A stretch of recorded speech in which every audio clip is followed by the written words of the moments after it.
من يهده الله فلا مضل له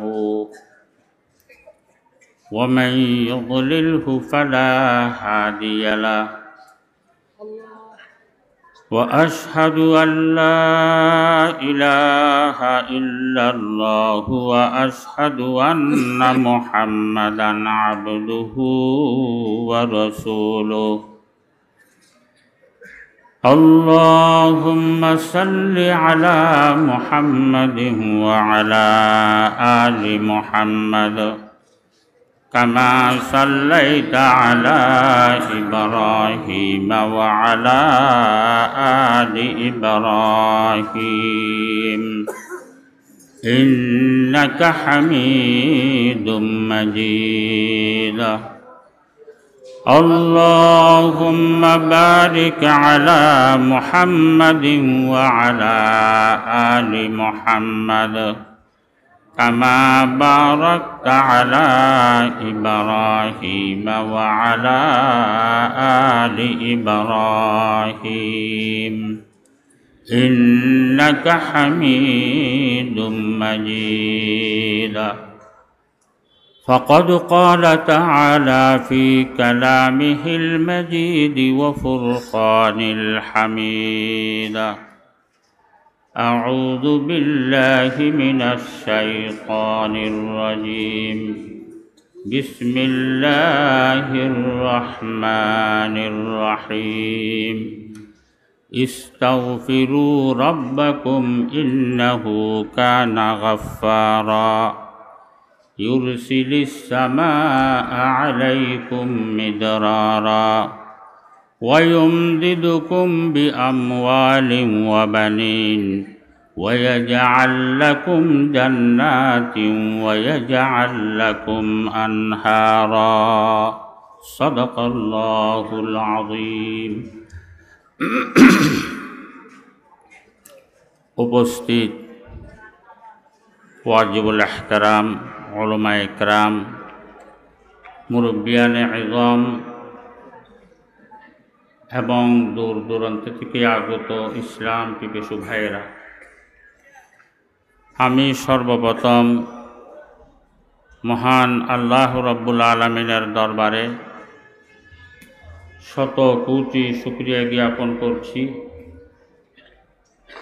যিনি আমার মতো একজন অগণ্যকে এই দামি জায়গা, দামি বৈঠক, দামি মানুষদের সামনে বসে দোয়া নেওয়ার জন্য সুযোগ দান করেছেন।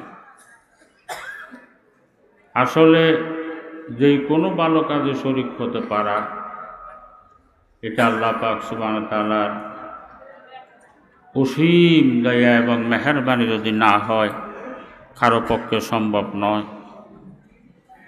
না হয় আমাদের মতো কত মানুষ কত কাজে ব্যস্ত, কেহ বাজারে বাজারে ঘোরাফেরা করে সময় নষ্ট করতেছে, কেহ চার দোকানে বসে বসে টিভি দেখতেছে, কেহ রেডিওর গান শুনতেছে, না হয় অযথা বসে বসে গপগুজর করে সময় নষ্ট করতেছে।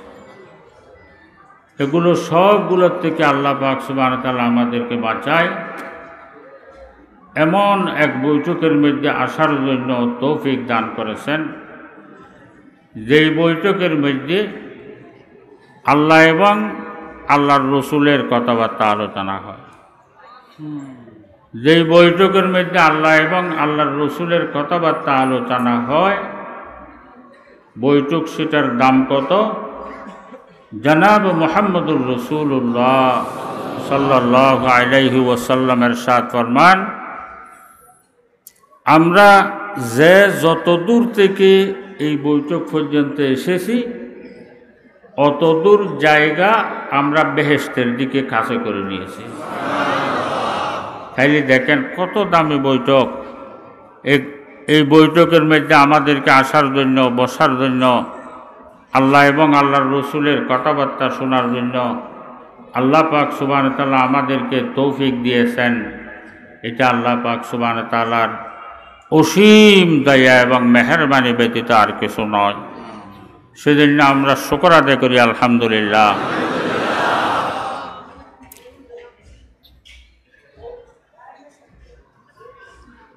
এখানে বসার পর আমার কাছে একটা ঘটনা স্মরণ আসছে। একদিন হযরত হাসান বসরি রহমতুল্লাহ আলাইহ, হাসান বসরি রহমতুল্লাহ আলাইয়ের দরবারে একটা লোক দোয়ার জন্য গেছে। গিয়ে হুজুরকে সালাম দিলেন, কৌশল বিনিময় করলেন। কৌশল বিনিময় করতে করতে সাথে পিছনে আরেকজন ঢুকছে। তো উনি পাশে বসলেন। তার একজন ঢুকে উনি বলতেছেন, সালাম কালাম করার পর কয় যে, হুজুর আমি খুব পেরেশানির মধ্যে আছি,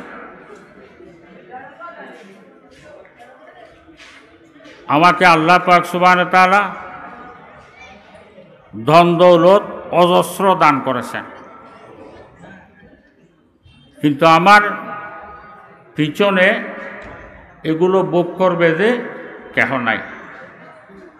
একটা সন্তানও, মেয়ে ছেলে আল্লাহ তাআলা আমাকে দেন নাই। তা আমার জন্য একটু দোয়া করেন, আল্লাহ তাআলা যেন আমাকে একটা ছেলে দান করে।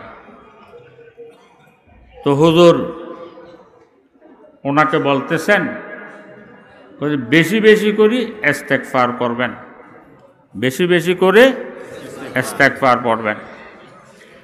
এরপর সালাম কালাম করে ওই লোকটা বেরিয়ে গেল। বেরিয়ে যাওয়ার সাথে সাথে আরেকটা লোক ঢুকছে। ওই লোকটা ঢুকে হুজুরকে সালাম করলেন, কৌশল বিনিময় করলেন। কৌশল বিনিময় করার পর উনি বলতেছেন, হুজুর আমাদের এলাকার মধ্যে খরা আরম্ভ হয়ে গেছে। এমনভাবে খরা আরম্ভ হয়েছে যে খরায় অনাবৃষ্টির কারণে কুয়া, খাল, নদী সবগুলো শুকিয়ে গেছে। ফসল সবার নষ্ট হয়ে গেছে। এখন এই পানির অভাবে পশু পাখি পর্যন্ত মারা যাচ্ছে।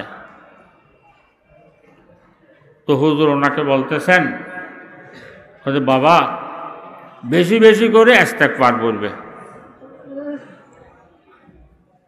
বেশি বেশি করে ইস্তেগফার করবে। এরপর সালাম কালাম করে উনি বিদায় নিলেন। বিদায় নেওয়ার পর আরেকজন ঢুকছে। আরেকজন ঢোকার পর হুজুরের সাথে সালাম কালাম করছে, মুসাফাহা করছে, কৌশল বিনিময় করছে। এগুলো করার পর বলতেছেন, হুজুর আমার বাড়ি হলো নদীর পাড়ে, এদিকে ভাঙে ওইদিকে বাঁধি, আবার ওইদিকে ভাঙে এদিকে বাঁধি। এভাবে করতে করতে আমার যা সম্পদ ছিল সবগুলা নষ্ট হয়ে গেছে, শেষ হয়ে গেছে। এখন কিছু টাকা ছিল, ওইগুলো দিয়ে একটা ঘর বেঁধে আপনার দরবারে আসছি। আমার জন্য খাস করে দোয়া করবেন। এই ঘরটা যদি ভেঙে যায় তাইলে আসমানের নিচে থাকা ছাড়া আমার জন্য আর কোনো রাস্তা থাকবে না। বউ ফোলা নিয়ে আমি কষ্ট পড়ে যাব, দুঃখে পড়ে যাব। তো হুজুর বলেন, বেশি বেশি করে ইস্তেগফার করবে, বেশি বেশি করে ইস্তেগফার করবে। ওই লোক ওইটা প্রথম ঢুকছে যে এ সব শুনতেছে। এই লোকটা বের হওয়ার সাথে সাথে প্রথম যে লোক ঢুকছে এ এসে হুজুরকে ধরছে। কয় যে, হুজুর রোগ সবগুলো বড় বড়, আবার একটার সাথে মিলও নাই, একটার সাথে মিলও নাই, বড় বড় রোগ সব, কিন্তু আপনি ওষুধ দিচ্ছেন যে সবাইকে একটা।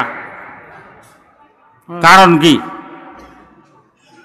তো হুজুর এই আয়াতটা পড়ছেন, ইস্তাগফিরু রাব্বাকুম ইন্নাহু কানা গাফফারা ইউরসিলিস সামাআ আলাইকুম মিদরারা ওয়া ইউমদিদুকুম বিআমওয়ালিন ওয়া বানিন ওয়া ইয়াজআল লাকুম জান্নাতিন ওয়া ইয়াজআল লাকুম আনহারা।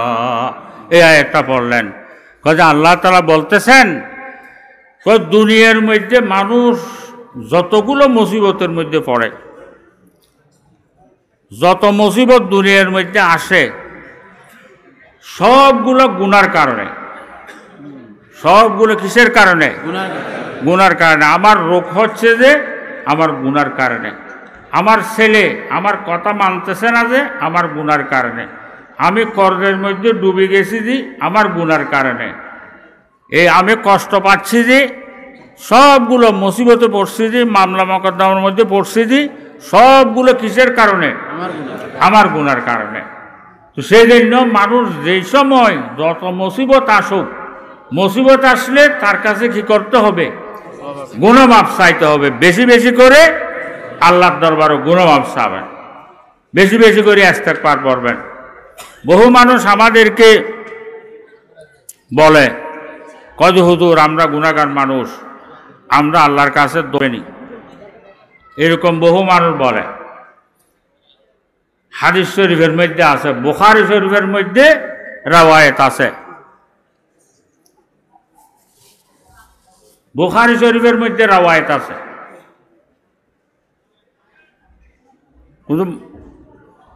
একটা মানুষ মরুভূমির মধ্যে সফরে বের হয়েছে। কোনো মরুভূমি তো আমাদের দেশে নাই, সেই জন্য মরুভূমির আইডিয়াও আমাদের কাছে নাই। কোনো মরুভূমি বলে যে এগুলা আরব দেশের মধ্যে আছে, ইন্ডিয়া পাকিস্তানের মধ্যে আছে, অন্য অন্য কান্ট্রির মধ্যে আছে। এগুলা 500-700 কিলোমিটার জায়গা, 1000 কিলোমিটার জায়গা, সেখানে কোনো লোক নাই, এই লোক তো নাই, পশু পাখি পর্যন্ত নাই, এই ধরনের জায়গা। তো ওগুলোর মধ্যে যখন মানুষ সফরে বের হয়, যখন সেখানে দোকান নাই, কোনো মানুষ নাই, ওই মরুভূমির মধ্যে যদি কেহ সফরে যাওয়ার এরাদা করে, সে কি করতে হবে? কয় দিনের সফর লাগবে ওই জায়গাটা অতিক্রম করে আসতে, ঘুরে আসতে, কাজটা সারিয়ে আসতে, এটা আগে নির্ধারণ করতে হবে। যদি 3 দিন লাগে, 3 দিনের আমার খানা, আমার পানি, আমার থাকার বিছানা, আমার প্রয়োজনীয় সব কিছু নিতে হবে। এরপর সাওয়ারের খানা, সাওয়ারের পানি সবগুলো সাথে নিতে হবে।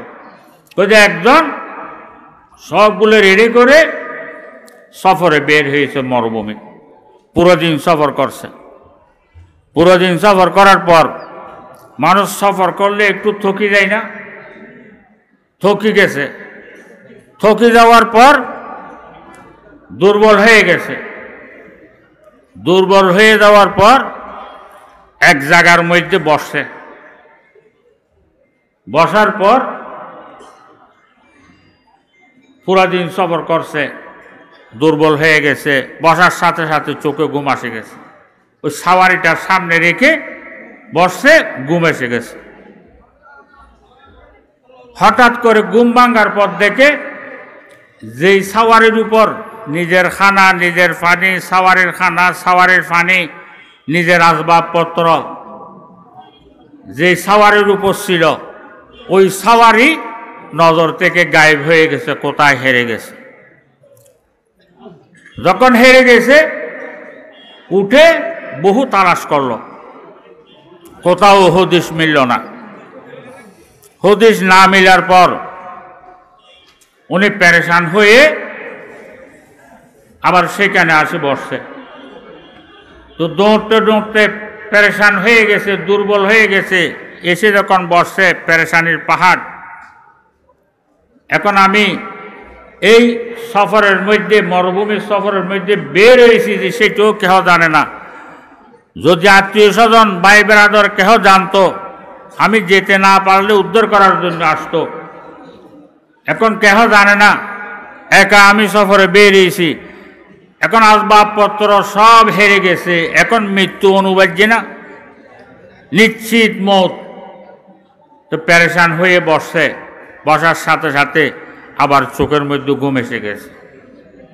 কিছুক্ষণ পর যখন ঘুম ভাঙছে, দেখে ওই সাওয়ারি আসবাবপত্র সবগুলো সহ, খানা ফানি সবগুলো সহ চোখের সামনে হাজির। এখন বলেন, ওই লোকটা মৃত্যুর থেকে আবার ফিরে জীবন ফেল না? এখন বলেন ওই লোকটা কত খুশি হবে? খুশির কোনো সীমা থাকবে? তো হুজুর পাক সাল্লাল্লাহু আলাইহি সাল্লাম ফরমান, হাদিসে কুদসির মধ্যে আল্লাহ তাআলা বলেন, ওই লোকটা আসবাবপত্র, সাওয়ারি, খানা ফানি সবগুলো ফিরে পাওয়ার পর যত খুশি হবে, বান্দা যখন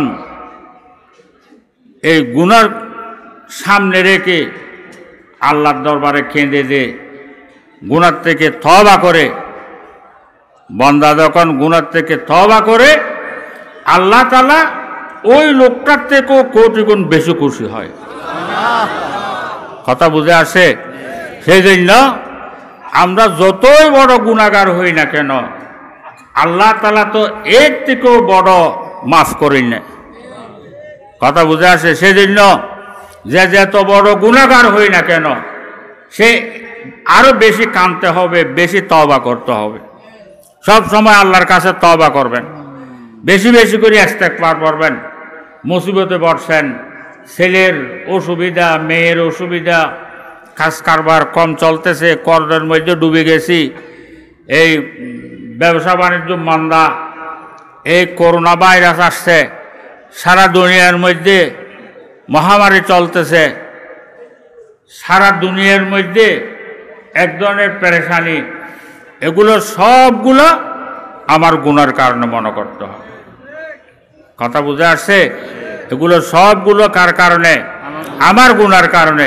আমরা তো একে অপরের দোষ দিই শুধু, এর কারণে এটা হচ্ছে, ওর কারণে ওইটা হচ্ছে, আসলে কারো কারণে নয়, আমার কারণে হচ্ছে, এইটা বুঝতে হবে। সবাই মনে করতে হবে আমার গুনার কারণে হচ্ছে।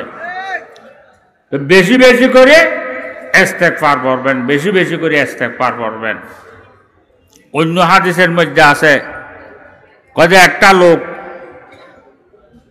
এই গুনাহ করতে করতে তার বাল্যকাল শেষ করে ফেলছে, এরপর জওয়ানকালও গুনার মধ্যে শেষ করে ফেলছে। এরপর তার কাছে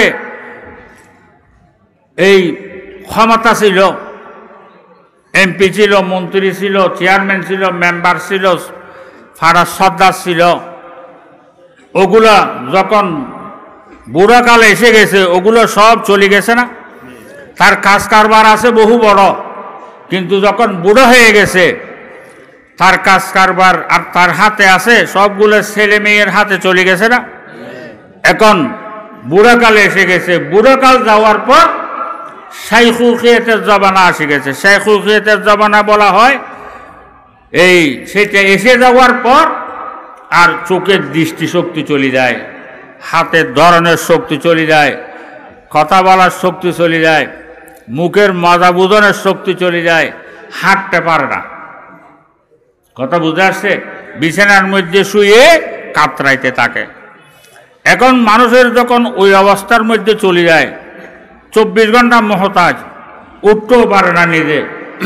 কথা বুঝে আসছে? ওই অবস্থার মধ্যে যখন মানুষ চলে যায়, সে মহতাজ ছাড়া তার কাছে আর কিছু থাকে না। ওই সময় ছেলে মেয়েও অসুস্থ হয়ে যখন 1-2 মাস বিছানার মধ্যে পড়ে থাকে, ছেলে মেয়েও আর তার কথা শোনে না। কথা বুঝে আসছে? তো সারা দুনিয়ার থেকে মায়ুস গুনাহগার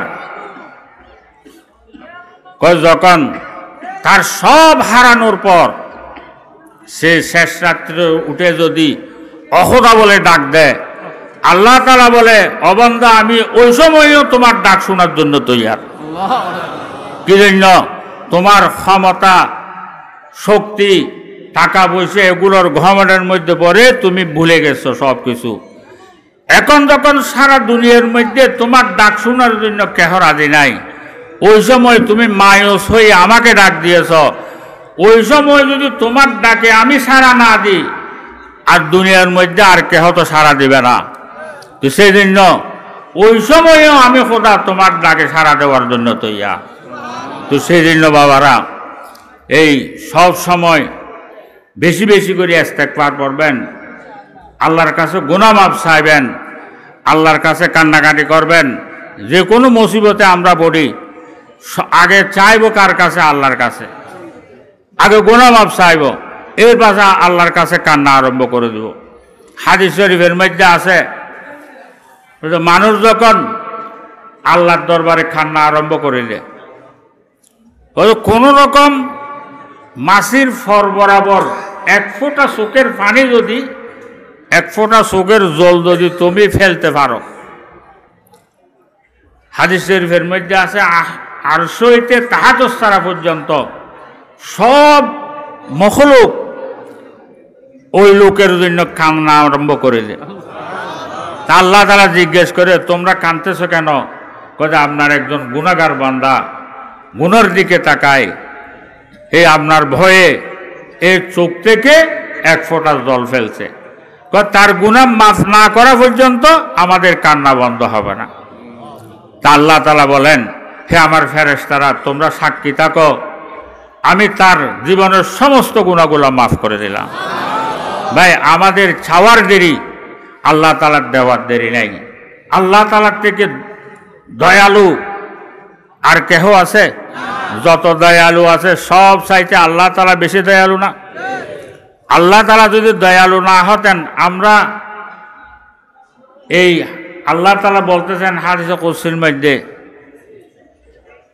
যে দুনিয়া এবং দুনিয়ার ভিতরে যাহা কিছু আছে, ওগুলো যদি আমার কাছে মাসির ফর বরাবর দাম হইতো,